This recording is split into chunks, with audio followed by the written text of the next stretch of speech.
சும்மாவே சார் எப்படியும் ஒரு 5 GB 6 GB ஆமாம் சார். Okay sir.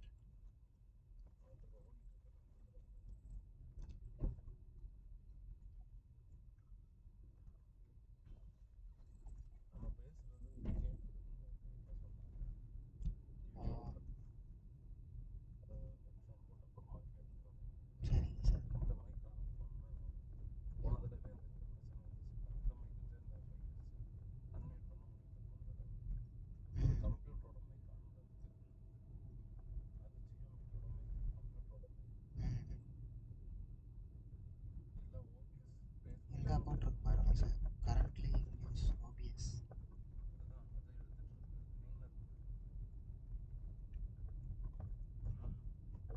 இதை டெலி இது பண்ணிடுவா சார், பண்ணால் அந்த இதில் வராது சார்.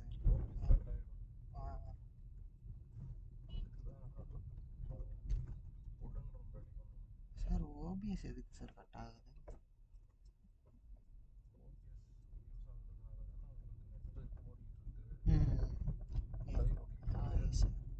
நான் என் சிஸ்டம் இருக்குல்ல சார், என் சிஸ்டம் வந்து ஸ்பீக்கரும் இல்லை மைக்கும் இல்லை சார். பட் நாங்கள் வீடியோ ரெக்கார்டிங் பண்ணுறோம்ல, அந்த வீடியோ ரெக்கார்டிங்கில் அந்த ஆடியோ எல்லாமே வருது சார்.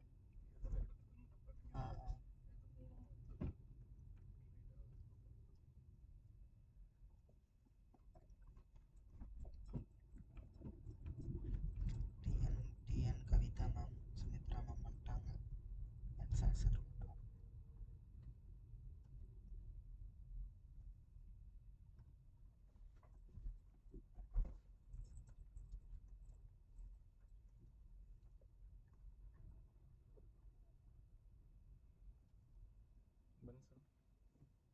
இன்னும் வரல சார்.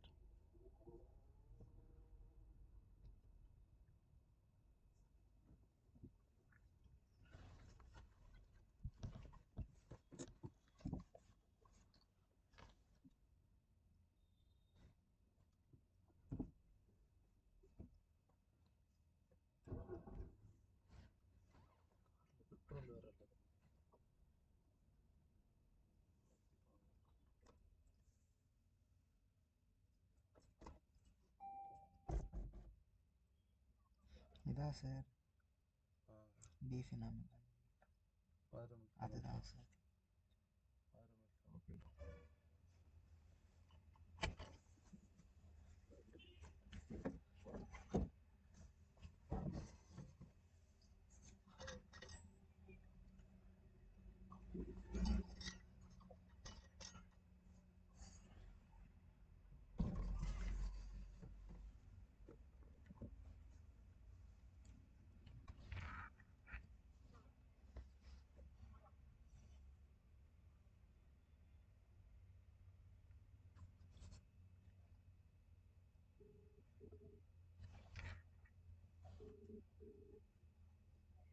மேம் மேம் வந்துட்டீங்களா?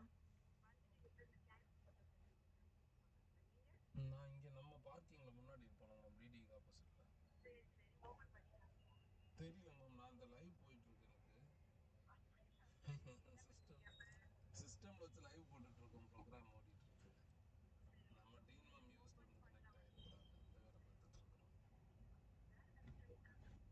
Team ma'am யூஎஸ்லேருந்து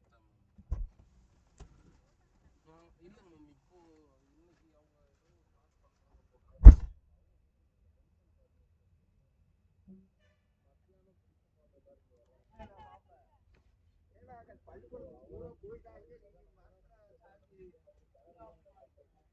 Kavitha ma'am. இல்லைங்க மேம், இப்போது இன்னைக்கு அவங்க ஏதோ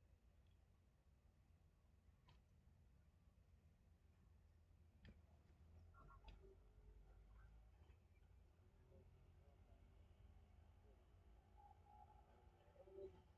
பண்ணுறாங்க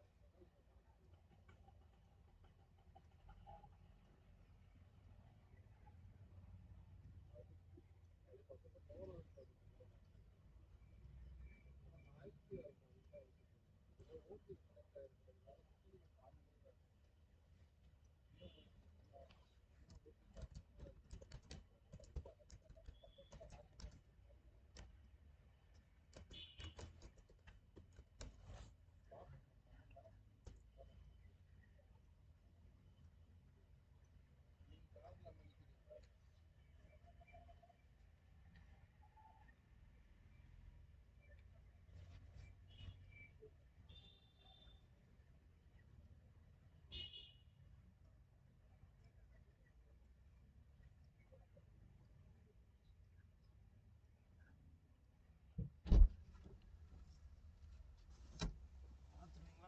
பார்த்துருக்கேன் சார். பின் பண்ணிக்கலாமா?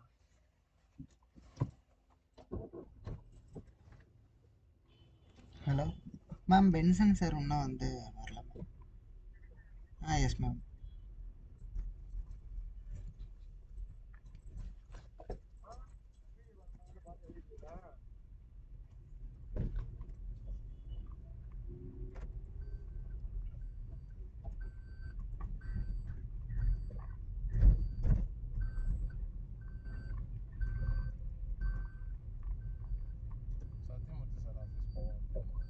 Okay sir.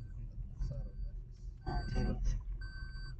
அப்படியே கனெக்ட் ஆகிக்குங்க எல்லா ப்ரொஃபஸர்ஸ் ம். நேம் ரிஜிஸ்டர் ஆகிற மாதிரி பண்ணுங்க. யாரு கூட கொடுத்ததுனால ஓகே சார். அவங்க தான் சேர்த்துனா ஓ.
Good morning ma'am.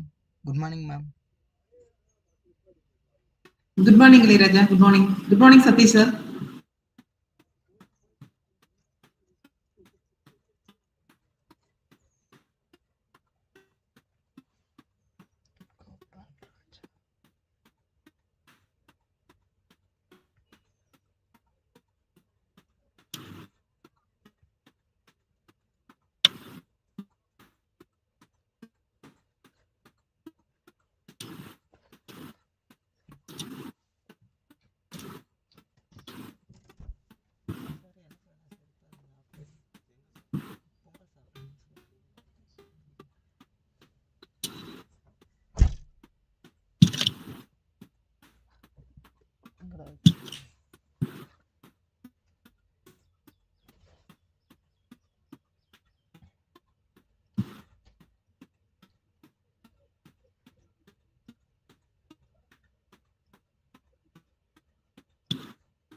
Ma'am, good morning. Sir, good morning, sir. Beneson sir, good morning, sir. Yeah, good morning, ma'am. Good morning, good morning, sir. Is my voice clear there? Yes, sir. Yes, sir. Okay, fine.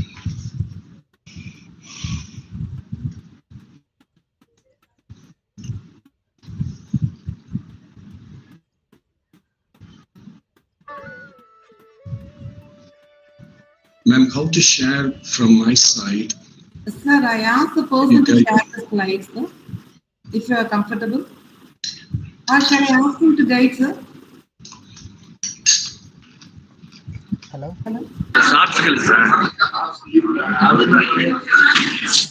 நானும் கிடையாது. சேர்க்கிறேன்.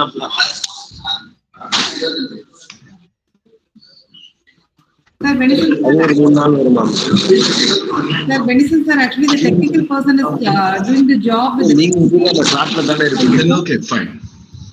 Okay, sir. Thank you, sir. Okay. Sir, shall we start the program, sir? Sorry, ma'am. Vanita, ma'am. Vanita, ma'am. We should start the program. Yeah. Ma'am, your voice is a little bit low. Could you please? Yeah, sir. And from my side, is my voice okay? A little bit low, sir. Low, just a Yeah, the minute. sound is not very clear. Is it okay now? Yes, sir. Okay, sir? Now, is it better? Yeah, yes, sir. Right. I think you can increase the volume. I'm trying to find out. Wait a minute. Okay. Is that okay now? Yes, sir. Better or is it jarring? Better, I'm using. better, sir. Okay.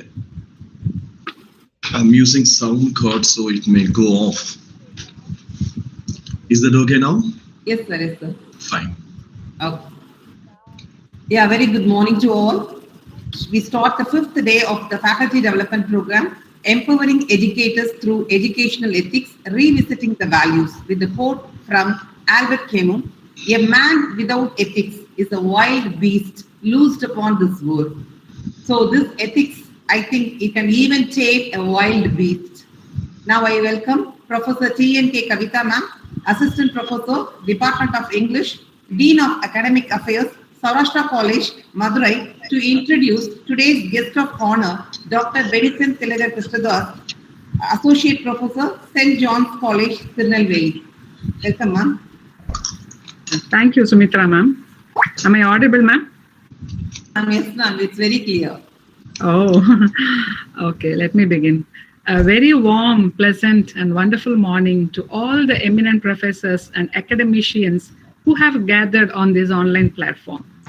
We are in the last day of the 1-week virtual faculty development program on empowering educators through educational ethics, revisiting the values, jointly organized by the PG and Research Department of English, Saurashtra College, Madurai, and Department of English, Sita Lakshmi Achi College for Women, Pallatur. In today's world, where the values of integrity and ethics in education are more crucial than ever, we are fortunate to listen to talks shedding more light on this topic.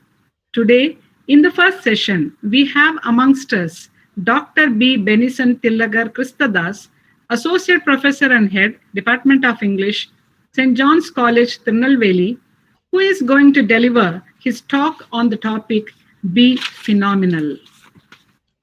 It is my immense pleasure and privilege to introduce today's esteemed chief guest, whose remarkable contributions to academia and education have left an indelible mark on the field. Dr. Beneson is a distinguished academician, a visionary leader, and a dedicated scholar who has earned the prestigious title of PhD.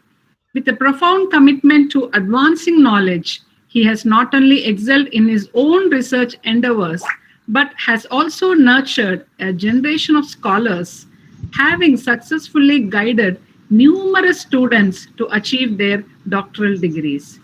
In addition to his achievements in mentorship and teaching, Sir has played a pivotal role in fostering intellectual exchange. He has organized 50 national and international seminars, conferences, providing a platform for researchers and professionals to collaborate and innovate. Dr. Beneson has made remarkable contributions to scholarly literature, having edited several esteemed academic books and reviewed many articles for high-impact journals, ensuring the highest standards of quality in research. He has been the editor-in-chief of TJE-LLS, the Journal for English Language and Literature Studies, since 2011. He has also served as an external examiner for PhD candidates, lending his expertise to uphold the rigor and integrity of academic evaluations. He is a dynamic and sought-after speaker who has delivered nearly 170 thought-provoking talks and lectures at numerous prestigious institutions, captivating audiences with his depth of knowledge and insights. With over 3 decades of experience, Dr. Beneson continues to be a beacon of knowledge and an advocate for ethical practices in education and research, a theme that resonates deeply with today's program. It's truly an honor to have such a versatile and accomplished individual with us today. Dear academicians, please join me in extending a warm and heartfelt welcome to our esteemed chief guest. I also extend a very warm welcome to all the participants, professors and academicians and organizers, Dr. Sumitra and Dr. Vanita, the staff members of the PG and Research Department of English, Saurashtra College, and the staff members of Department of English, Sita Lakshmi Achi College for Women, Pallatur. Thank you for the opportunity to introduce such a versatile personality. Welcome, sir. The platform is yours. Thank you so much, ma'am. I just gave you a few hints about me. I just gave you in phrases, but you have added flavor, color, taste, so many things. Thank you so much. Thank you so much. It's my pleasure, sir. Welcome, ma'am. Good morning, everyone here. Very warm greetings to each and every one of you who have gathered over here this morning to not only to listen to me, but also to come forward, find a change, feeling that that is very important. Yes, I need some change. With that feeling, if you have come, I would really like to appreciate everyone here. When Dr. Sumitra was addressing us, and also when Dr. Kavita was addressing us, introducing me, they rightly pointed out that ethics, values in the modern world are at a crucial stage. It is missing in almost every part of the world, whether it's among the working men or women, or whether it's among the students, or whether it's among the common man in the society. Basic ethics, basic values are very much missing. At this juncture, when the two colleges have come forward to talk about this, speak a little more deeper into it, deeper things about it, we must surely appreciate every organizer here. Thank you so much, each and every one of you. I know only Dr. Sumitra and now Dr. Kavita, but my very special appreciation, my very special greetings to each and every one of you who have joined this morning in this webinar. The title, when Dr. Sumitra asked me to give her, I was thinking about this and that, and finally I came to a conclusion to say that be phenomenal would be a better phrase. In fact, I have given this phrase to my scholars, my research scholars who are working under me right now, to write chapters on this particular title. So all the 6 are working on now. Soon they will submit me a chapter. Each one will submit me a chapter. Let's see what happens next. Be phenomenal. When I chose this topic, and when I started discussing this with a few of my friends, they thought that this is going to be something abstract. But I knew pretty well that what I'm going to speak or what I'm going to share with you on this topic. One thing I must make clear, that is, Madam, could you please present the PPT? Yes, sir. Yes, sir. Satish, sir. Please. Satish, It's sir, not visible here. can you present the PPT? Satish Kumar, sir. 2 minutes, ma'am. 2 minutes, ma'am. Yeah, okay, Leeraja. Okay, proceed. When this word came into my mind, I started searching for the meaning. But of course, we know the meaning. This is a very small, very simple word, phenomenal, phenomena, right? When this word came into my mind, I started searching for the synonyms also. The word phenomenal has a lot of meanings or synonyms in it. You can go to the next slide, please. I found in the net, Google, a few words: exceeding, exceptional, extraordinary, fantastic, marvelous, outstanding, prodigious, remarkable, and unusual.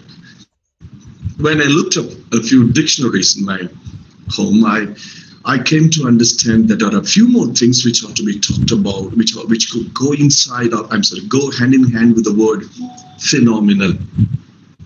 Unique. Unique is the word that I liked very much from the book that I have in my hand.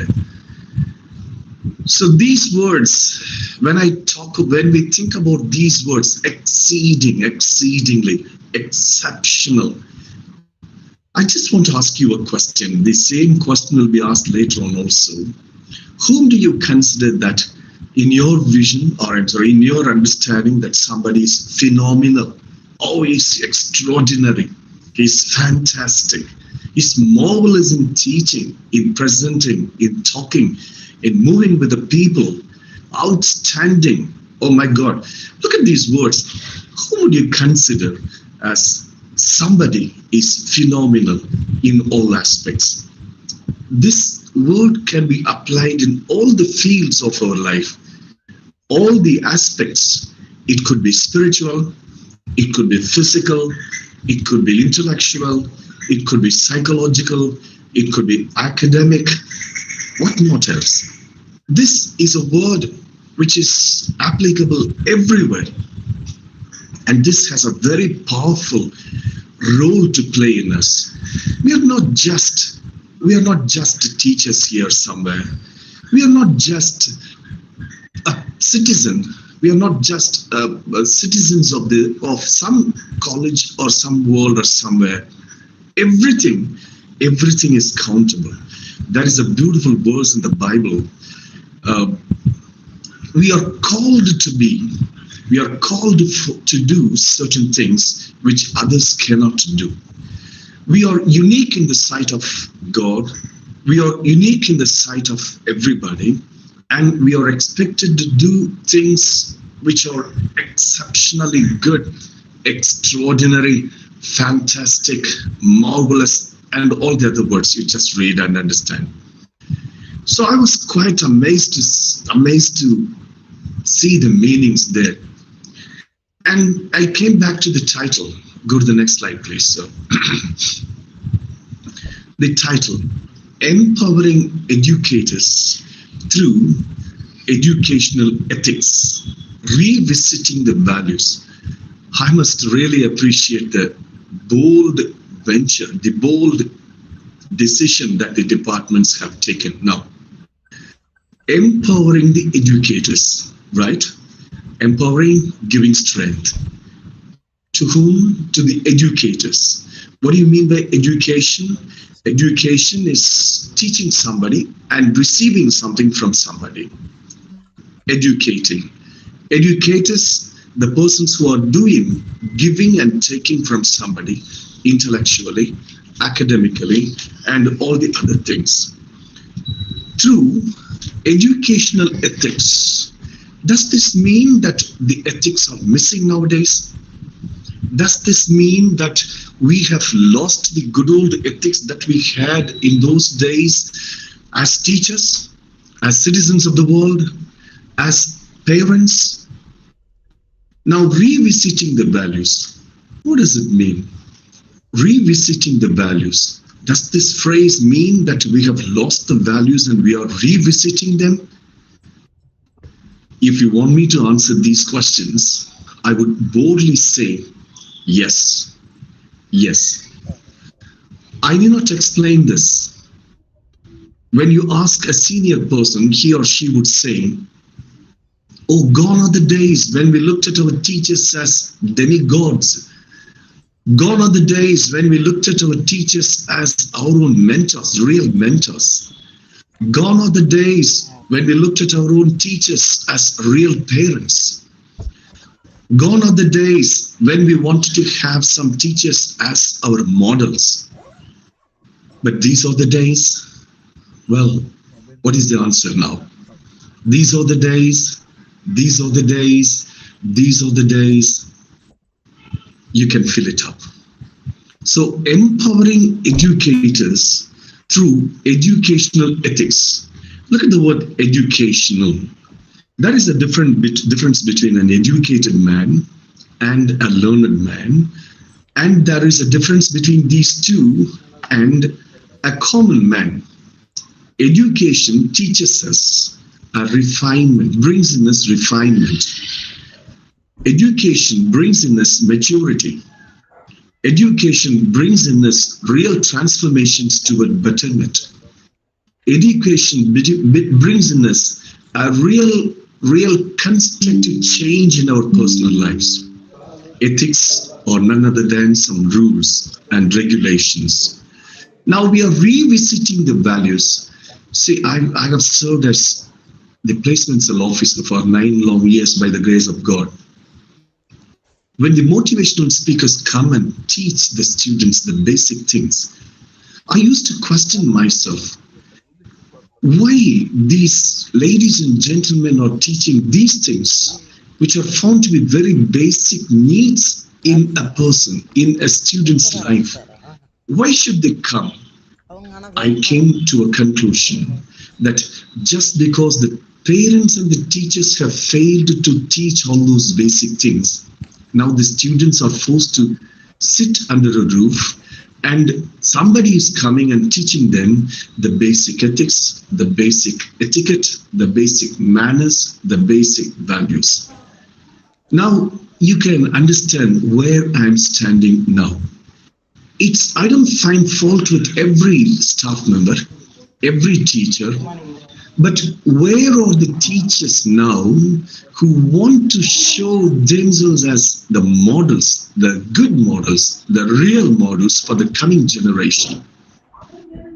If you read the newspapers every day, you can understand many teenagers are getting into the drug trafficking. Many teenagers commit adultery. Many teenagers indulge in killing people. They murder people. Many teenagers are now involved in chain snatching. If we go beyond that, they would say that they are the students or they were the students of this school or that school or this college or that college. Then what is the role of teachers here? Does this mean as teachers we should go into the classroom, teach our lessons, come out and get the salary at the end of every month, happily settle down, happily keep our family with all facilities in the world? No. I think there is something beyond that. So keeping all these things in my mind, I have come to speak to you. This is the introduction I would like to give. The second part is I have brought a few great leaders who have spoken about teaching, the noble things in teaching. Maybe go to the next slide, please. In the next slide, I have brought in Bala Gangadhara Thilagar. He is a freedom fighter, but he has spoken about one beautiful thing. When he was asked once, suppose India is given independence, you are a prominent leader, you are a great freedom fighter, what would be your preference? He said, I'll be a schoolmaster who could turn out several ministers and prime ministers. He wanted just to be a ladder. He just wanted to be a stepping stone in his life. He thought that teaching profession was the noblest profession. For him, a teacher is an experienced sculptor who carves out an auspicious figure of divinity from a dumb rock. When Michelangelo, when great artists happen to see a small piece of rock or a small piece of wall, they would imagine something which others could not imagine. They visualized. He said, a teacher is an experienced sculptor who carves out an auspicious figure of divinity from a dumb rock. The next one is Johannes Amos Comenius. He lived from 1592 to 1670. Could you please go to the next slide, please? Next slide, please. He is a Czechoslovakian. For him, a teacher should be sensitive and effective. Sensitive in what sense? He must be sensitive about the things that are going on around him in the classroom. I have seen a few teachers who care for nothing when a student goes off or goes astray from the main line. A teacher is expected to be sensitive. Recently, I was in a school. I was attending a program there. Some girl fell down. She swooned and fell down. See, many were just walking by that way, but only a few were attending on her. We as teachers must be sensitive of certain things. If a boy or a girl is found to be a little bit dull or a little bit disturbing in the classroom, we must be effectively applying our senses or intelligence to make them better in their personal life. It was in 1993, the year I became a teacher in St. Xavier's College in Padankotai. That was my first experience as a teacher. There was a boy in my class. I have just finished my MPhil, so I was a novice to teaching. That boy was very, very active. I would say he was a little bit nervous too. I had an eye on him, but for the 3 or 4 days, he was very dull in the classroom, looking at the wall or looking at the. He was not at all the same person I saw on the previous days or time. I called him by name. I said, I want to talk to you. He said, yes, sir. Then he sat down. After the class was over, he walked back me. He followed me. I spoke to him. I called him by name and said, give me your time. I want to talk to you. He gave me time. It was 4:15 in the evening on the same day. We sat under a tree on a stone bench. I started talking to him. We spoke till 5:20 in the evening. Before we got up, I called him by name and said, I want to pray for you. And I said, he said, yes, you can. So I prayed for him.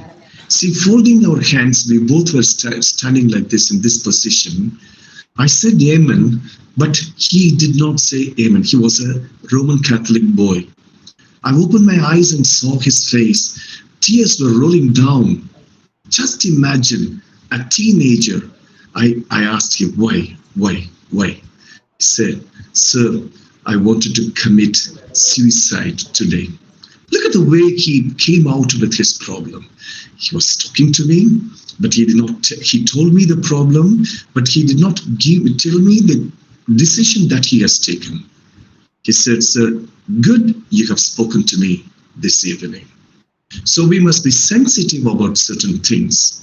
It was a big choir, around 120 students were there. I was conducting there. One particular girl was simply dancing like this or moving her body like this. I called her down. I said straight away, I was a little bit angry with that girl. I spoke to her straight away, can't you be attentive? She said, sir, I feel feverish. Then I simply said, okay, ma, go and take rest. Go and take rest. It was really a wonderful experience for me. It was really, it was what to say. It was a wonderful, it was an experience for me there. See, look at the way people expect us to act with them. Sensitive. A teacher should be sensitive. A teacher should have proper understanding and should be aware of the children's feelings. These things I learned from my parents. My parents were teachers. These things I learned from my own teachers. They taught me. They were keen on observing or reading the faces of their own students. Let's go to the next slide. We talk about, I have brought Jean-Jacques Rousseau. For him, teachers should have their own indigenous teaching methods and make students learn the subject willingly instead of being thrust on them. For him, while coming out of God's hands, everything is beautiful, but it becomes polluted when it falls into the human hands. Yes, true it is. True it is. If you happen to be a student of literature, what Rousseau has said is true, you would say.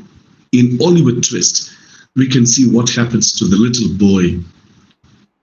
It becomes polluted when it falls into the human hands. Let's talk about next, John Heinrich Pestalozzi. Next slide, please. For him, those who like to teach should know the students first, their habits, their family background, and so on and so forth. Now, the next slide, in Swami Vivekananda's words, children are like saplings. The teachers are none but godness. We are the godness. We are the godness in God's vineyard. You just imagine, around 70 students are sitting in front of us and they are listening to us. Just the stroke of a bell brings them all into a classroom. Is it possible for us to bring such a huge number of teenagers or little ones in our streets to come and sit under a roof or maybe in a room to listen to us? 60 to 70 students are sitting there, they are listening to us. What are the duties of a gardener? There are so many things. He has to till, he has to remove, weed out, he has to water, he has to manure, he has to plant. He must have an eye on the plants very carefully. He must be a watcher too. That's why Swami Vivekananda says, children are like saplings, the teachers are none but gardeners. If each and every one of us have understood his words, we are gardeners. We are gardeners. God-given vineyard is here. We would have an eye on all the saplings who are sitting in front of us. The Vedas urge all mortals to practice human and moral values. Human and moral values. In those days, when we were students, we had moral instruction classes. We had religious instruction classes. But nowadays, we don't have. Yesterday, my colleague was telling me that his daughter, who is doing her 11th standard in a school, she happened to come across a boy in her own class who has come to the class in a drunken mood. She had liquor mixed in his bottle. Look at the values. Look at the values. Look at the values. Human moral values. Swami Vivekananda says, teachers should lead a sacred life. They should understand the essence of all religions. Be selfless. All religions talk about love. All religions practice love. 70 students, 23 students, they are sitting in front of us. They are ready to listen to us. They expect something more than that. They want us to go for second mile. If you and I can go a little further with him, that will be a greatest change, that will bring the greatest change in their lives. So they are watching us. We have just 2 eyes. Suppose we have 40 students with us. 40 into 2, 80 eyes are there. 40 single vision is they are getting. All their eyes are fixed on us. They are just watching us. Every hand movement, every walk, every dress, every stud, every mush, every glass, belt, everything is being watched by them. How do we speak? What do we speak? How do we behave in the classroom? What sort of value do we impart in them? All these things they are watching, they are getting from us. Now we'll go to Rabindranath Tagore. The next slide, please. A teacher should be a patriot. He should hold his profession in high esteem. In those days, there was a saying, Pokattavanukku podagar vela, vaakattavanukku vaadiyar vela. In those days. But now it is different. It is different.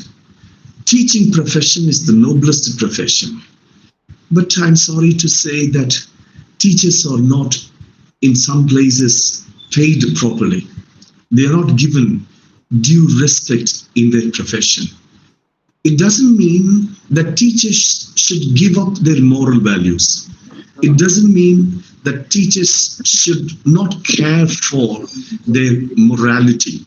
It doesn't mean that the teachers should not lead any kind of life in their lives. Remember, when I say teachers, we as parents in our home, we are teachers too.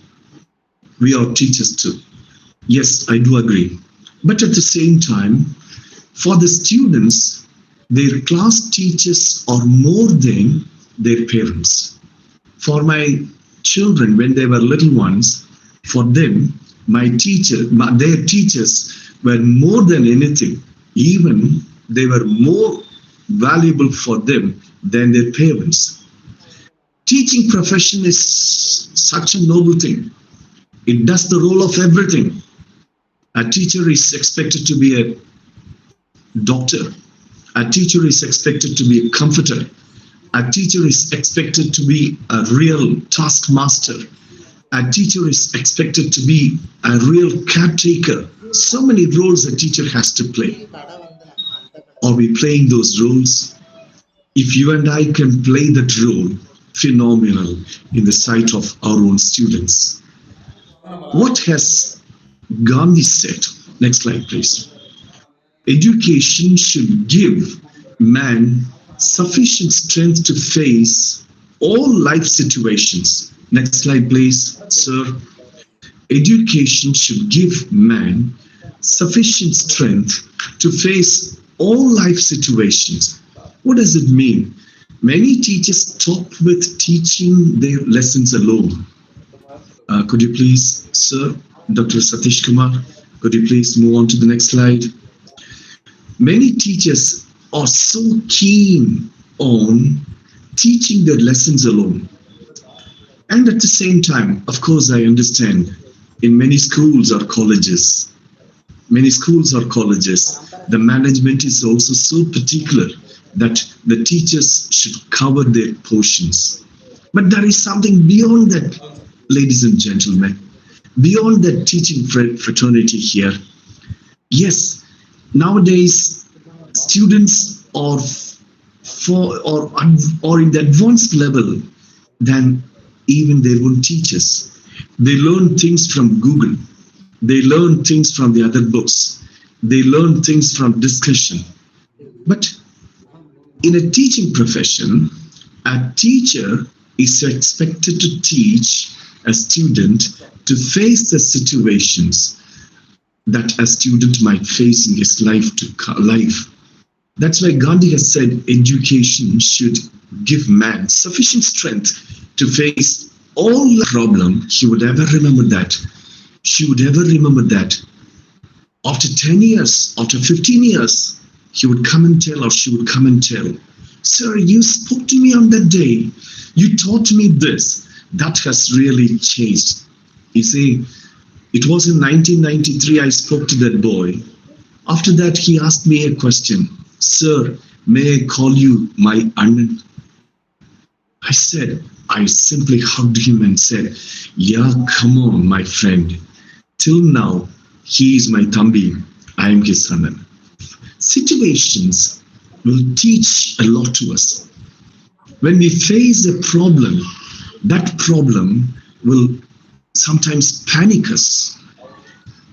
If we have found a solution for such problems, and if we go and teach our own students when they are in such problems, they will ever remember us in their lives. Next slide, please. Dr. Sarvepalli Radhakrishnan. You might have heard a lot about him.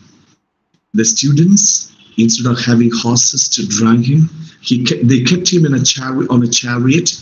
The students served as the horses.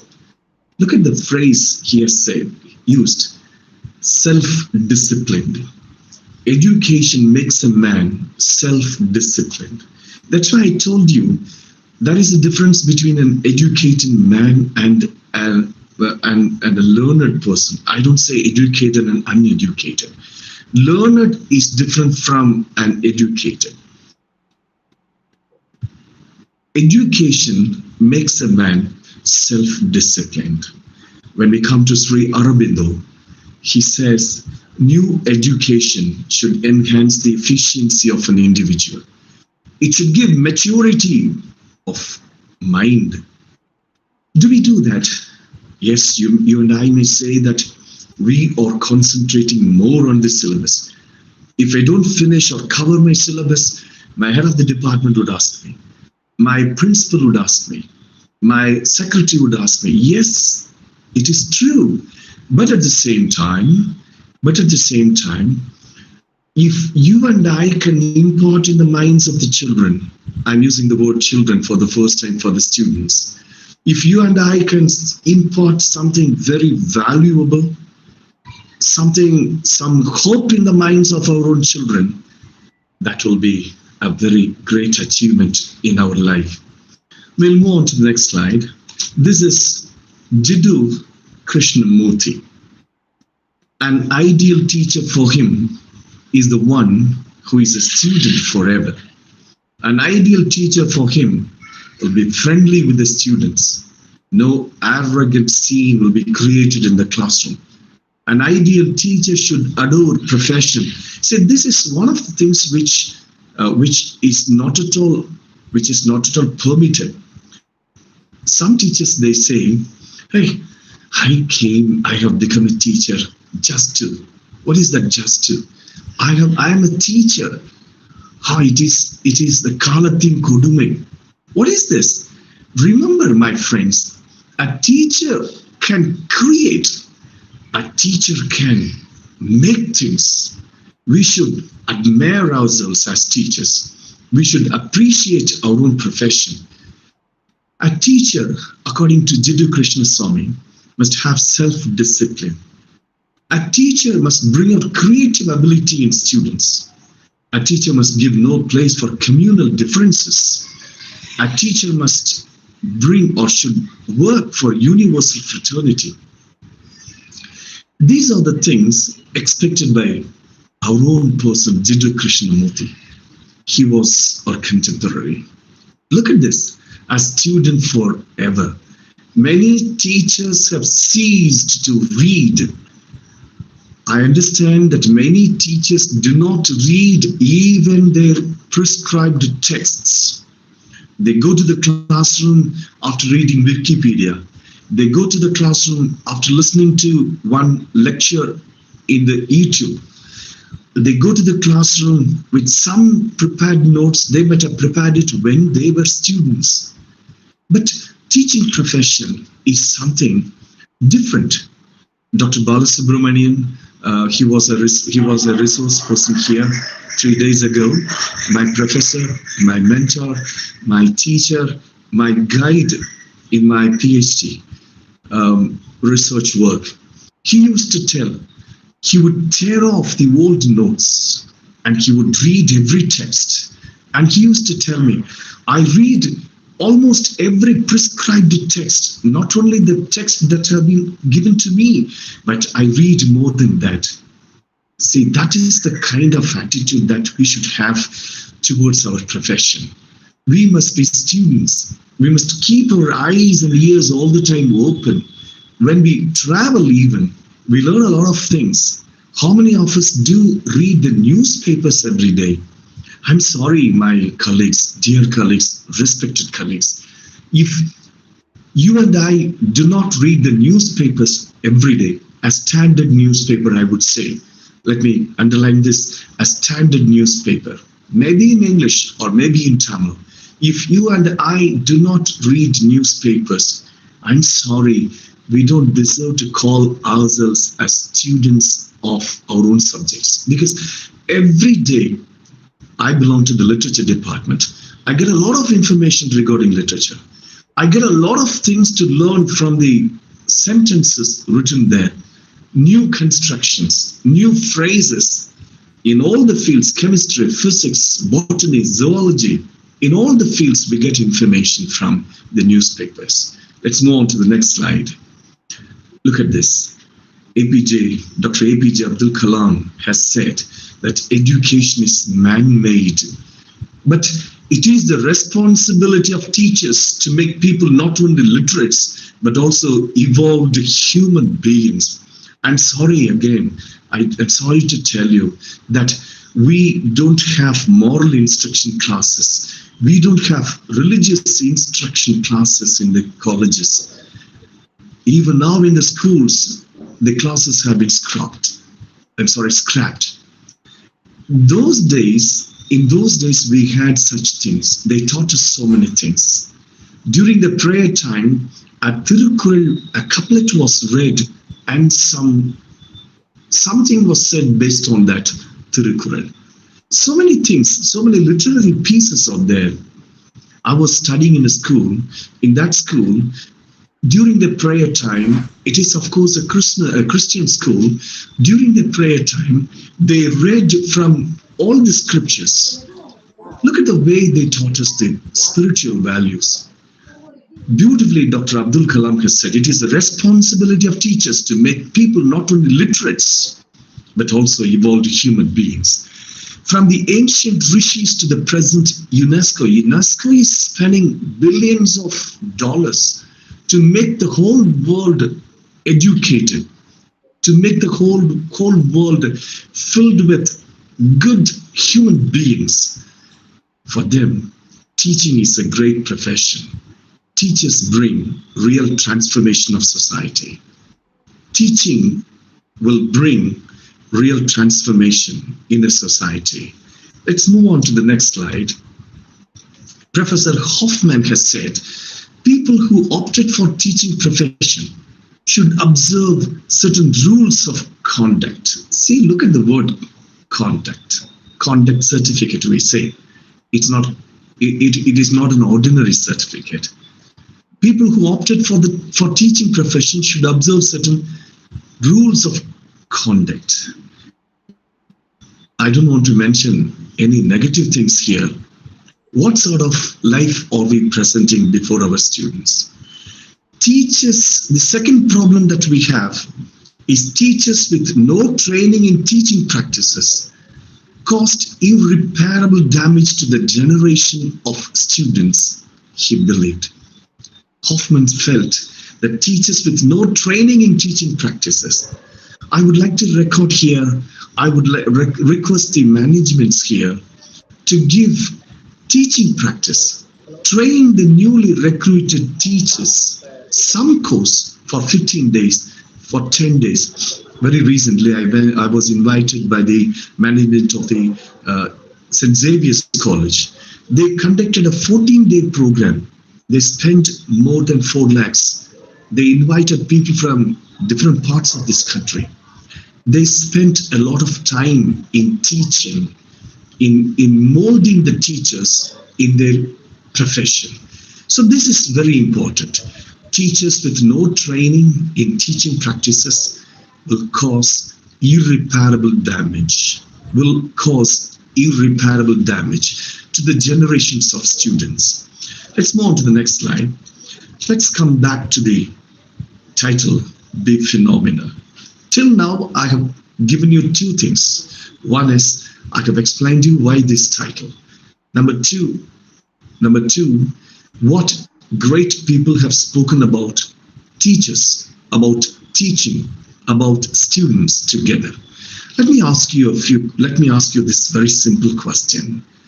Who is your favorite teacher? Could you please respond in the chat box, please. Who is your favorite teacher? And could you please 1 or 2 words why you mentioned that particular teacher is your favorite teacher? Or if you can, we would love to listen to your voice. You can unmute yourself if the website, if the tool permits us to unmute yourself and speak. Let's spend 30 to 40 seconds here. Dear participants, please respond to this question. Who is your favorite teacher? Why?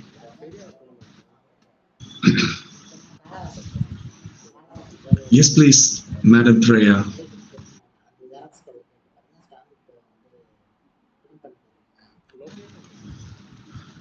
Dear host, please, if you alone can unmute, please unmute the mic for Kode ma'am, or right. Okay, why?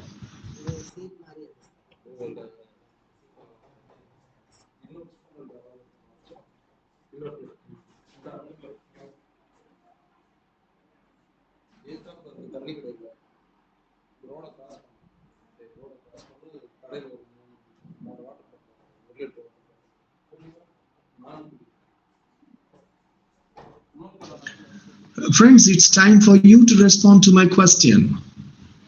Dedicated person, fine.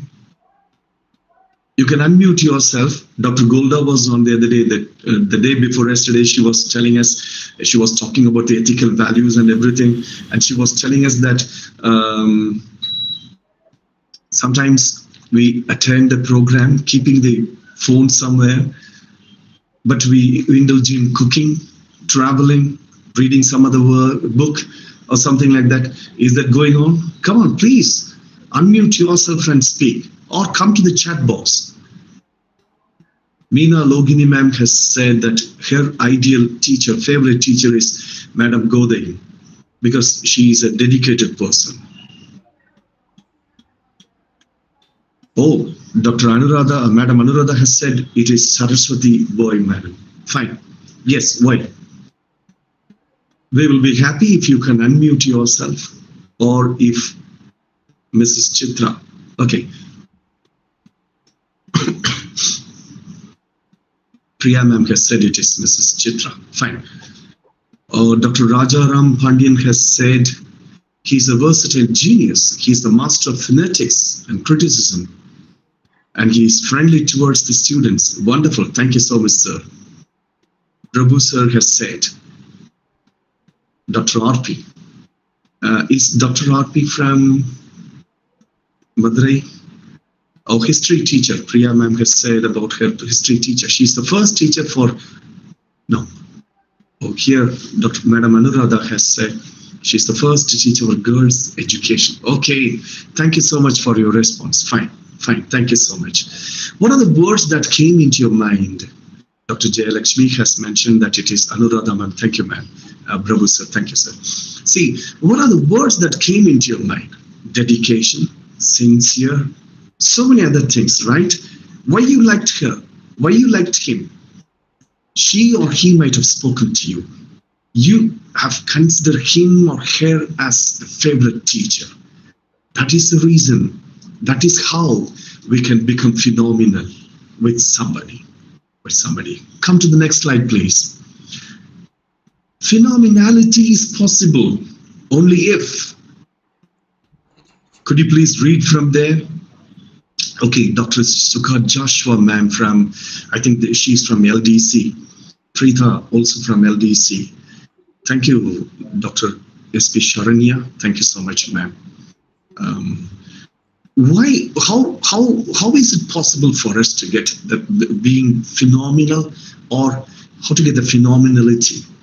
The phenomenality is possible only if a teacher is professionally functioning with workplace ethics. Will you please, from your side, all of you, will you please read this sentence? A teacher is professionally functioning with workplace ethics. Go to the, now you will get a question now. What does it mean, workplace ethics? Go to the next slide, please. 3 things I have found to be the workplace ethics. So go to the next slide, please. Number 1 is utilitarianism. Number 2 is communitarianism. Number 3 is altruism. Sir has given us the definition. Look at the word utilitarianism is do the greatest good for the greatest number. It is a word that is derived from utility. Utilitarianism is doing the greatest good for the greatest number. If a teacher spoils a child, if a teacher spoils a student, if a teacher spoils a girl or a boy, look at that situation. It is spoiled forever. But if a teacher helps a student, that student learns something from that teacher, and that student later on would become a helper. When it is a kind of mass, if it is a mass in the sense the whole class, if you and I are useful for them, how can we be useful? We can give them spiritual guidance. We can give them academic guidance. We can give them intellectual guidance. We can reach them when they are badly in need of our presence or words or guidance. When they are under stress, we can go and touch their lives very easily. That's why I said it's not the duty of a teacher to cover the syllabus alone, cover the portion alone. It's more than that. If you can reach a student, mend the ways of a student, if you and I can do that, come on, that is the greatest achievement in our life. A student can learn his or her lessons from anywhere, from anything. There are so many people around them to teach the lessons. But if you and I can reach them personally and make them better in their lives, that is the greatest achievement. Second workplace ethics is, I'm sorry, there is a mistake in the title. It is workplace. It should be one word, but place ethics. Go back to the previous slide, sir. Please don't change till I ask you. Kindly, sir. Thank you, sir. So workplace is one word. But here, by mistake, it is printed as place ethics together. Communitarianism, from individual rights to communal responsibility. When we reach the classroom, see, sometimes the students are there. They run after us. After the bell has gone and when we have stepped out of the classroom, they follow us running. They tell us, sir, madam, what you said today was for me. What you said today was a solution for my problem. Sometimes it may be a common thing. We may have that idea in our mind to reach everyone there, but it would go deep into the hearts of individuals.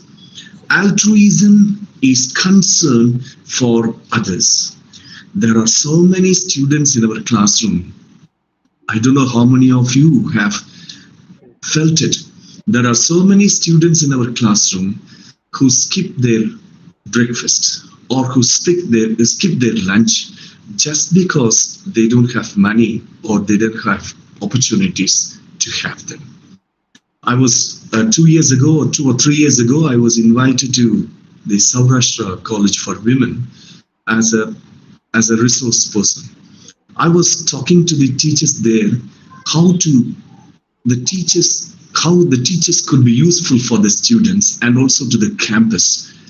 After the program was over, the respected secretary there, he came out with a statement there, appreciating a staff member there that he has contributed hundreds of trees to the campus.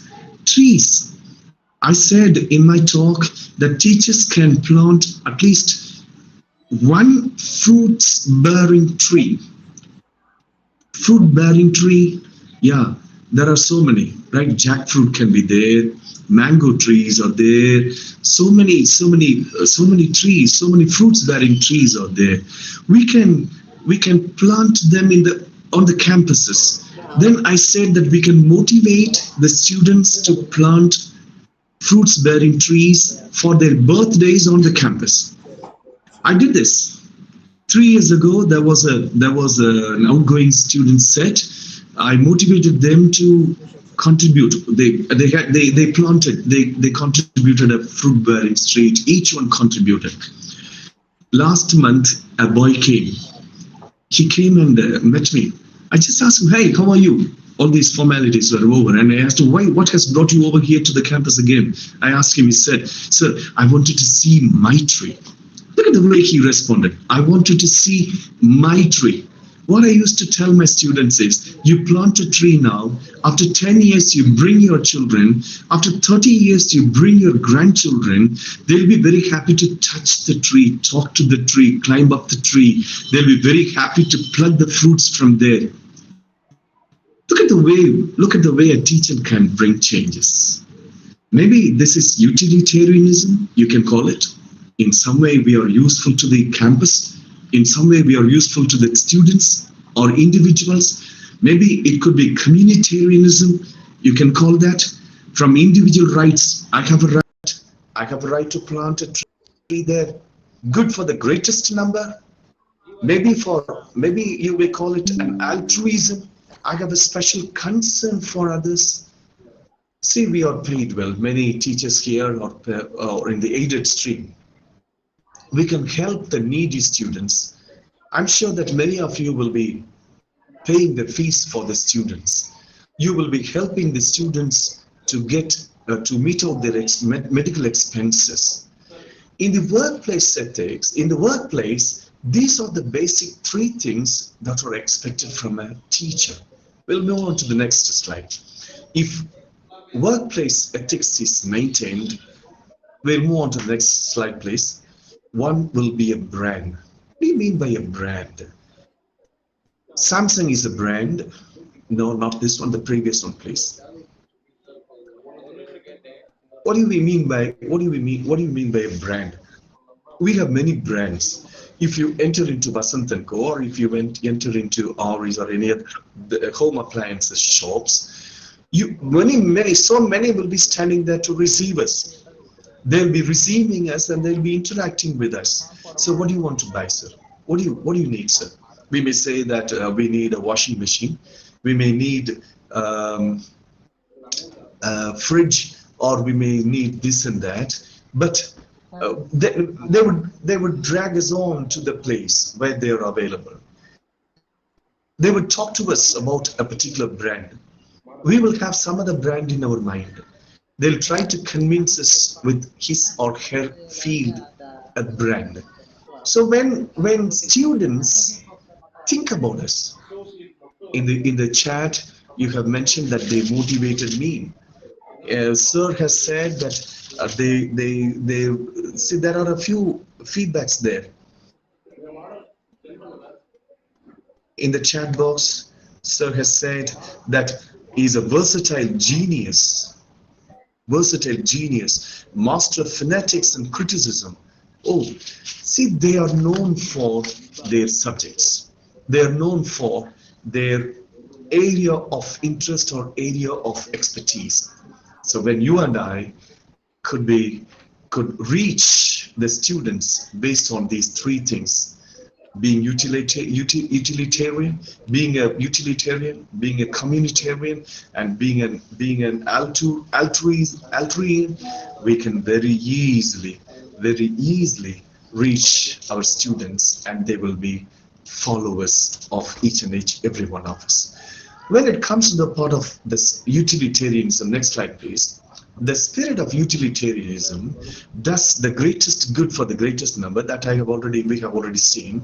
It is the most reason-based approach to determine right or wrong. See, we teach the students. One of the greatest ethics that we need to take care of is this one. We should teach the students the right We must teach them to differentiate the right from the wrong. We must teach them to take decisions at the time of their problems. So utilitarian is the most reason-based approach to determine right or wrong. When we come to the communitarianism, next slide please, it is based on the things that are from individual rights to communal responsibility. Sir, go to the next slide please. From individual rights to communal responsibility. You can read the words there, lines there fast. It is based on the human dignity, because communitarianism is found in human dignity. It is human dignity by itself. It is intertwined with the health of the community. It builds shared values, builds practices and habits, the values with universal standard, the values for social well-being. If these things are motivated among the students, if these things are conveyed to our students, I'm sure that members will stay active. Come to the next slide. The communitarian, it continues. The communitarian society will have commitment. You can read from there. You can read all the words, the bold, the big word, the letters in, I'm sorry, the words in big letters. Commitment, collaboration, competence, continuity, contribution, conscience. See, you can read all these small words, letters in small letters also. When it says competence, it is knowledge, skill. A few minutes ago, I said that many teachers have stopped reading even the textbooks. I sincerely record my thanks and appreciation to each and every one of you who have come forward to improve your skill, who have come forward to make yourself better in your values. This is a very rare thing. So this is a call given to hundreds and hundreds of people. I understand that from Kumbakonam, a staff member has joined us. That means the invitation has reached so many people, but only a few have found the time to be here. Maybe a few are there in the YouTube. Well, that's good. When it is the part of the communitarian society, I'm talking about the teaching society, commitment will be there, competence will be there, contribution will be there. Dr. Golda, 2 days ago, she was referring to this one particular thing, contribution. When at the time of the NAC, she was the IQAC coordinator. She was preparing toil and moiling for the preparation of NAC visit. She was talking about this. How many of us do go with the system? If you and I are teachers here, if you and I are members of a family here, let me ask you this question. In a family, if we don't cope up with the others, what will be the result? Reports, their contributions to the academic side, a few teachers refrain from that. No, it is not a good sign of a good teacher. We should contribute to the society and we should contribute to the growth of the campus also. Yes, this is the campus from where we are getting thousands and thousands of rupees every month. We should contribute to the individuals in the classroom, and also we should contribute to the whole campus in this way or that way. How do we collaborate? How do we collaborate with the system? How do we stay together? What is our conscience based on values, codes, missions, etc.? Let's move on to the next slide.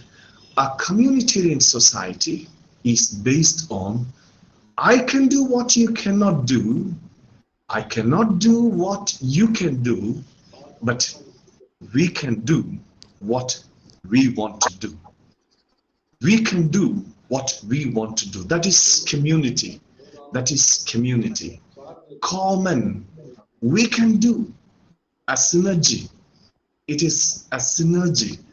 When a man can lift up a bag of rice which is 50 kilograms, When two join, they can lift up a bag of rice which is more than 100 kilograms. That is synergy. That is synergy. A communitarian society is based on I can do what you cannot do, I cannot do what you can do, but we can do what we want to do. That is understanding. We'll go to the next slide. If the spirit of altruism is found, altruism, we have already seen that it is concern for others. It's love of one's neighbor. Beautifully, the Bible says, love your neighbor as you love yourself. I need not spend more time here. It is related to personal ethical traits. It is related to personal ethical traits. How do I behave with my friends? How do I help them? How do I run for their help? Do I go and stand with the person who is sick at home at the time of his need? If I need somebody, if I find somebody is in need of help, how do I respond to them? Let's teach our children, let's teach our students to feed the persons on the platform in the night hours. Hundreds and hundreds of people in the cities, they go to bed, they go to sleep without taking even the night food, their supper. We can teach the students to help them. If we have found a student in the classroom who is badly in need of money, recently there was a student in our classroom, he is still there. His mother was suffering from chronic disease. So we motivated the department students the whole department students. The department students contributed generously. They collected in thousands. They gave the boy to help his financial needs. Look at the way we can respond to the need of this society. Let's move on to the next. It is personal ethical development. Based on personal and ethical development, like it is sometimes, is it bad apples or bad baskets? We ask ourselves. Is it bad apples or bad baskets? In a basket, one fruit gives a stinky smell. It is stinking there. Does this mean that the whole basket full of apples are stinky? No. When there is some problem in the classroom or in the society we are living, it's very easy for us as individuals to go and give them what is needed. Sir, go to the next slide, please. Sometimes we have some problems.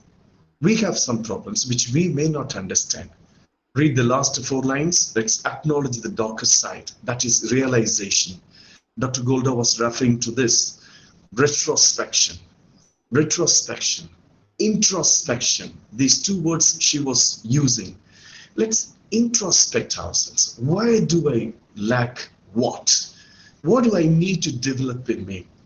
In that case, if you and I can do this sort of exercise, I'm sure that we will be personally ethical in all aspects. Go to the next slide, please. Personal ethical traits or development is based on personal and realistic self-assessment. Let me read that.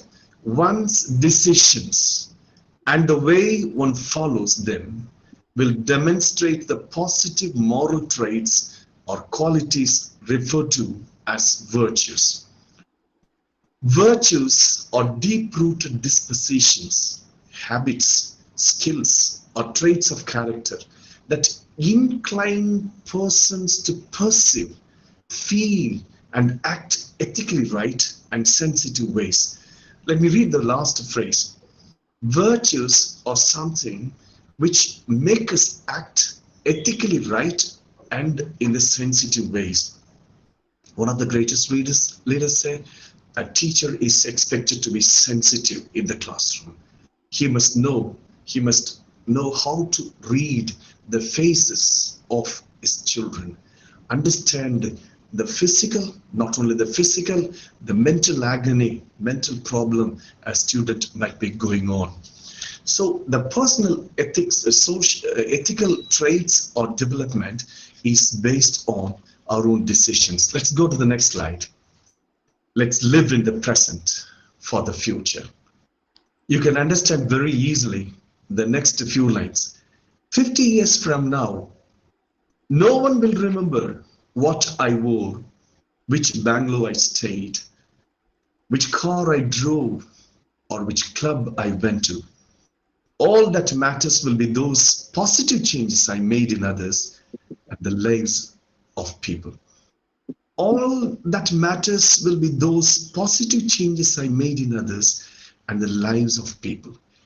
Teachers, I'm asking, I'm telling you again, 60 students, 45 students, 25 students, at the stroke of the bell, they come and sit in front of us under this single roof, under this single fan, under this single light, to listen to this single man or single woman whom they call as teachers.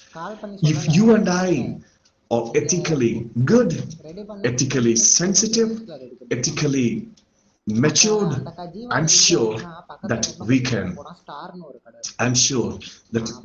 change the future world. Go to the next slide, please. Go to the next slide. Let's lead with our brand. I have already used this word brand there. Let's lead with our brand and let the compensation follow. What is the brand? What is the brand? I don't want to talk about the negative brands that I came across in my life when I was a student and even now when I'm a teacher in a college. But I would like to present before you one or two positive brands or good brands or the best brands, I would say. We had a teacher, sir, go back to the, yes. We had a teacher who was known for his helping hand. If a student goes and tells the teacher that he or she needs some help, immediately do that. He is my model. He is my model. Let's lead with our brand. If some teacher, some student has fallen sick, and if some student has been admitted in a hospital, that teacher would go and see the student. He would meet the student with a pack of sweets, with a pack of fruits in his hands. Look at the way he responded. Let's lead with our brand. What do the students speak about us? What kind of ethical standard we have set before them? How do we respond to their needs? How do we talk about, how do we work on the need of their life? Workplace ethics are very important. 3 words: utilitarianism, communitarianism, and altruism.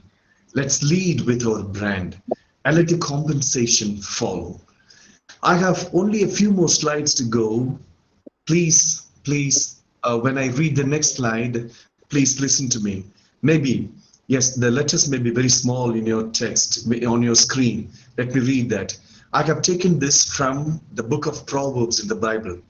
The Bible is for everyone. Who said that it is a religious book? It teaches us a lot of life application principles. You just read it as a literature, just read it as a literary work, you will learn a lot of things. I read this from the book of Proverbs, one of the books in the Holy Bible, chapter 24, verses from 30 to 34. I passed by the field of a sluggard, a lazy fellow, by the vineyard of a man lacking sense, a man who had no sense. And behold, it was all overgrown with thorns. The ground was covered with nettles, and its stone wall was broken down. Look at this. A man had a field, paddy field. It was a garden or something like that, but he never cared for it. He was a sluggard. He never had sense. He lacked sense. The result was, in the field, overgrown with thorns were found. It was covered with nettles, unwanted shrubs. Its stone wall was broken down. Then I saw and considered it. I looked and received instruction. Then I saw. This is a word, saw is a word that refers, that speaks to our eyes and also our senses. Let's keep our eyes and senses open in the classroom. Let's see the problems of the children there. Let's see the problems of the management as well. If you and I can solve it, let's run to solve it. Then I saw and considered it. I looked and received instruction. A little sleep, a little slumber, a little folding of the hands to rest, just like that, by holding. I was just a spectator. I was just watching on what was going on there. I was just simply a silent spectator, not jumping into action. And poverty will come upon you like a robber. Look at the curse that are mentioned on the 2 lines. Poverty will come upon you like a robber, and want like an armed man. See, as teachers, let us learn to do good things. Go to the next slide, please. We are gardeners in God's vineyard. This is again, I have taken from one of the Gospels in the Holy Bible. One who is faithful in a very little is also faithful in much. And one who is dishonest in a very little is also dishonest in much. See, it tests our honesty and dishonesty. If you and I are faithful in a very little, that is our profession, we are faithful in much. Let us go to the class well prepared. Let's show ourselves as persons of integrity, faithfulness, truthfulness, honesty, beauty, best, and many more things. Go to the next slide, please. If you and I can do this, let's not grow weary of doing good. For in due season, we will reap if we do not give up. Again, this is a letter. These are the words of Saint Paul. Saint Paul, a great scholar who studied at the feet of Gamaliel. Gamaliel, a disciple of Socrates. And let us not grow weary of doing good, for in due season, we may not reap it immediately, but in due season, we will reap. Let's not give up. Let's be useful to the individuals, to the common people, to the community, to the teaching community, to the student community, and let's do the good things. Go to the next slide, please. So I saw that there is nothing better than that a man should rejoice in his work. Look at the word. Again, this is a book from the Bible, Ecclesiastes. I saw that there is nothing better than that a man should rejoice in his work. What is the work given to us? Teaching profession. Let's enjoy it. My dear young and senior colleagues here, let's enjoy teaching. Let's enjoy meeting students. Let's enjoy meeting our own colleagues there. Let's enjoy meeting parents there. Let's rejoice in his work, for that is his lot. Who can bring him to see what will be after him? Who can bring him to see beyond that, when we enjoy and do something, when we enjoy our own profession, the due is maybe immediately, the result is maybe immediately, or it could be even after some time, some years, some months. Go to the next slide, please. Whatever you do, work heartily. Sir, whatever you do, work heartily, as for the Lord and not for men. I'm sure that many of us are theists. Most of us, why? All of us are theists in this way or that way. We believe in the existence of God. Let's do our work heartily, not murmuring, not with murmur. Don't blame anybody. Don't blame your own profession. Yes, students sometimes they are mischievous. They are not at all controllable. But let's do it heartily. That is a reward from God. That is a reward from God. Sometimes, when the headmaster walks for or comes for a visit, or when the principal comes for a visit, teachers will stand up from their chairs, stand up from their desks. Not for men, not for women, not for principal, not for the officers, not for the management, not for anybody. When you and I go to the class, let's do our work heartily. There are two things. Next slide, please. We blame the atmosphere. We blame the society most of the time. Sir, next slide, please. There are two circles there. One is a circle of concern, and the other one is circle of influence. We have a great concern for the students there. We have a great concern for so many things. But at the same time, we say, oh, this society is like this boy is like this girl is like this classroom is dark, this classroom is so sultry, this classroom, this college, this school, this water. Oh my goodness. We have a great concern for such things.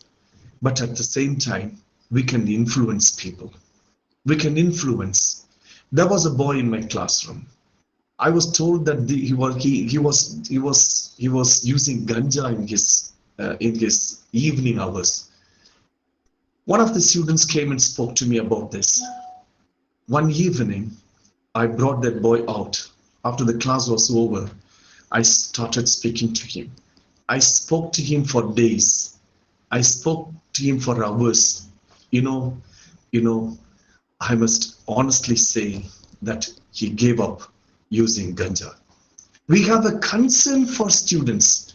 Students come to the classroom. A few minutes ago, I said that one of my colleagues was telling me that his daughter's classmate came to the classroom in a drunken mood.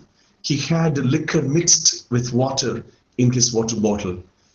We have a concern for such children. We have concern for such people. But if you and I can reach them, it's very simple. If you and I can talk to them personally, if you and I can touch their hearts, if you and I can tell them that there is something which is to be avoided in their life, there is something noble, there is something good, there is something better than the best in their life, if we can make them realize that what they are doing is something which is not at all required in their lives, yes, that is influence. That is influence. That is influence. There was a boy in my classroom. He would say, Beneson sir, you canteen, I canteen, you tea, I coffee. I'll be walking at a distance and will be shouting from a distance. He would call me by name and he would say, you canteen, I canteen, you tea, I coffee. Come, wait. I'll be going with senior staff members. We'll be going there together. But this fellow will stop in the middle. I spent hours together with that boy. This is influence. After 8 years, I was inquiring about that boy to one of the senior staff members, and he was telling me that boy was in an American company. I was drawing just 14,500 rupees at that time, but that fellow was drawing 60,000 rupees. That was because of the English that he had at the tip of his mouth. I sat with him, spent a lot of time. I don't boast myself. Many of you will be doing like that. You will be bringing changes in the hearts. You'll be bringing changes in the lives of the children. We appreciate you. We bow down before you. What is the kind of influence we bring in the lives of the great young minds? If you and I have a great concern for a change in the society, we must work for influence. This kind of ethic, this kind of lifestyle, this kind of style that we have in our profession will bring in an invincible model. An invincible model. No one can beat it. See, students will be there, here and there, talking about us. That sir, that ma'am, that teacher, that staff member. I'm sorry, I don't remember the name of the teacher who spoke to me when I was in my first year UG. I don't remember the name of the teacher who spoke to me in the second PG. Well, they'll be talking about us. Sometimes they would say, I remember the face of the teacher. I still remember the place where he came and spoke to me. That kind of influence, if you and I can bring, that is, I'm sure, a kind of utilitarianism, a kind of communitarianism, a kind of altruism. Go to the next slide, please, sir. And we urge you, this is a request given by St. Paul in a letter to Thessalonians. I have a general request to each and every one of you. We urge you, brothers and sisters, warn those who are idle and disruptive. Many times, many teachers, they turn a blind eye. They turn a deaf ear.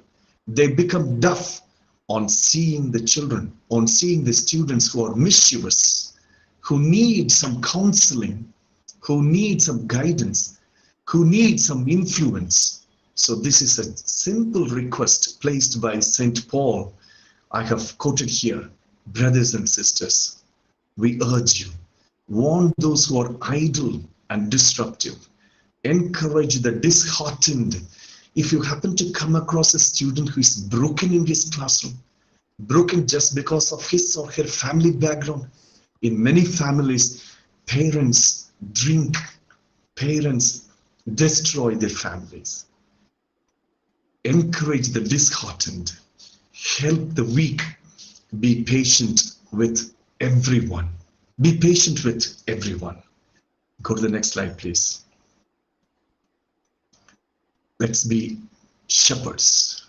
Be a shepherd. Be a watcher. Don't ever ask, am I a watcher? Be a caretaker. Be a parent. Be a guiding star. Be a pinch of salt.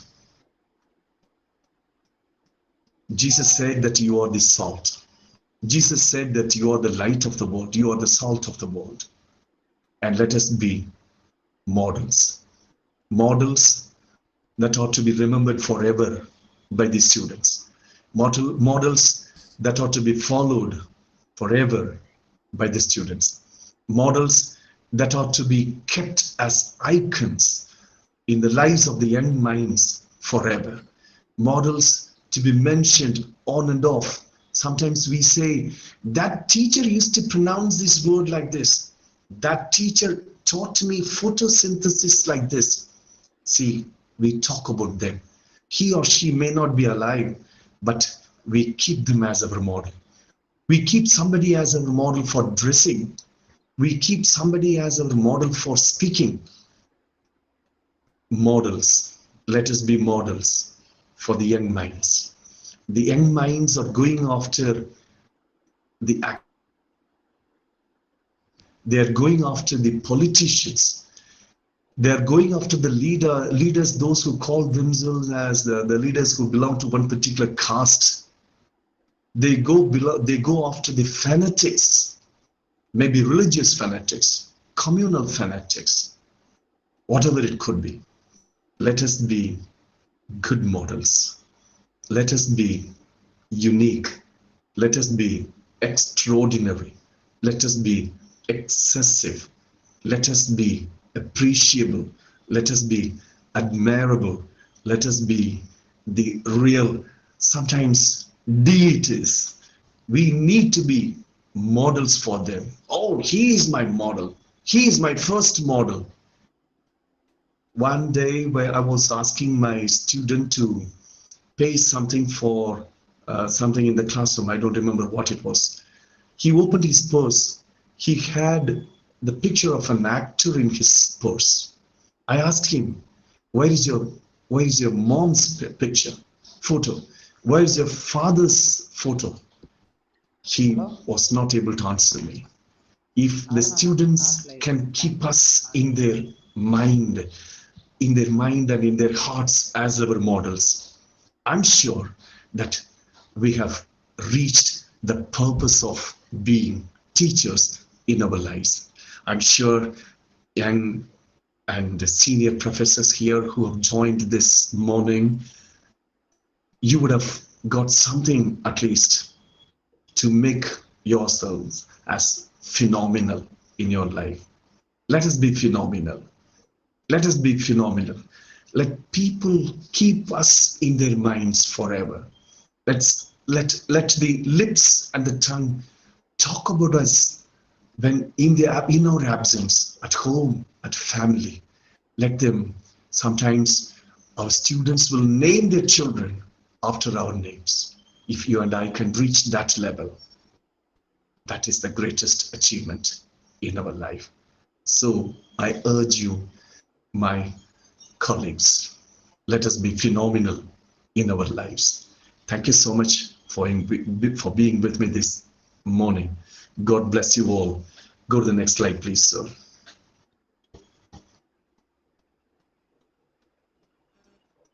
Yes, thank you so much, everyone here. If you have any question, please, you can ask me. If I have an answer, I'm sure that I will be able to answer you. If you have any queries, kindly unmute your mic and post your question. That will be good. We would love to listen to you.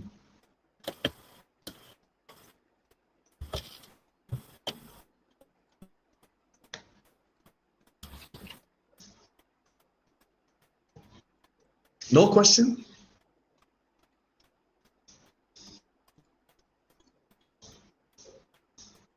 Thank you. Okay. Lakshmi, ma'am. Okay, sir. I thank you personally for your wonderful speech, sir. As usual, you rock. So it was a very beautiful narration, a sweet voice with a very good modulation, covering quotes from lots of political and spiritual leaders like Dr. APJ Abdul Kalam, M.K. Gandhi, Radhakrishnan Pillai, Rabindranath Tagore, Jiddu Krishnamurti, and so many persons. Really, it is so impressive. And today we are feeling very proud to be a teacher, and we took lots of suggestions and ideas from you to handle the students in the classroom. Thank you so much, sir. Now I request Dr. S.P. Sharanya, Assistant Professor, Department of English, Sita Lakshmi Archie College, to propose vote of thanks. Good morning, one and all gathered here. I deem it a great honor to propose the vote of thanks for today's session. First of all, I like to thank God Almighty for making this session a grand success. I am very much privileged to thank Dr. Beneson Thilagar Christadoss, sir, for his enlightening session on the topic Be Phenomenal. I extend my sincere thanks to you, sir, for making us realize that teaching is a calling from God. The session was really an eye-opener, how a teacher ought to be. Thank you, sir, for highlighting the quotes on the teacher and education by the famous personalities. We assure you, sir, we would be a better brands and better models in the near future by following the concepts of utilitarianism, communitarianism, and altruism.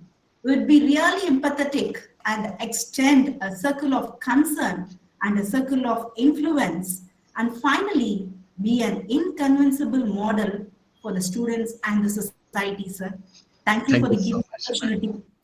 Invincible model. God bless you all. Thank you so much. Thank you, sir. Thank you so much. Thank Welcome, you. ma'am. Yeah, Satish Kumar, sir. I think it take 5 minutes time to connect for the YouTube link. Yes, Shall we ma'am. wait? A few minutes wait, ma'am. Yeah, okay. Dear participants, we shall take